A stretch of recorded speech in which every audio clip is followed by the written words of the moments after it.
Hello. हा संजय आहे का म्हणलं? कोण? संजय बोलतोय का? संजय नाही, संजयची बायको बोलतीय. हा मी बजाज फायनान्स कंपनीतून बोलतोय. हा बोला ना गुरुजी. अहो ते तुमच्या गाडीचे 2 हप्ते थकलेत. कशाची? अहो तुमच्या गाडीचे 2 हप्ते थकलेत म्हणलं. हा मग? हा मग ते तुमचे मिस्टर कुठे आहेत? अहो माझं मिस्टर नाही तर माझा नवरा झोपलाय, बोला की. मिस्टर नाही तर नवरा झोपलाय? हा माझा नवरा झोपलाय. मिस्टर काय असतंय ती? मिस्टर म्हणजेच नवरा हो.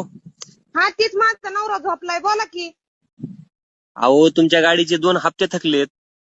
अहो साहेब आता तीच थाकल्यात व झोपल्यात. सकाळी चहा प्यायल्यात 2 कप. मग मरणाचं थंडी वाजत होती. सकाळी 1 कप दिला आणि मगाशी 1 कप दिला. आता झोपल्यात, बोला की. मग ते थकलेत म्हणून काय गाडीचे हप्ते भरायचे नाहीत का तुम्हाला? अहो आता गाडीचा हप्ता भरला असता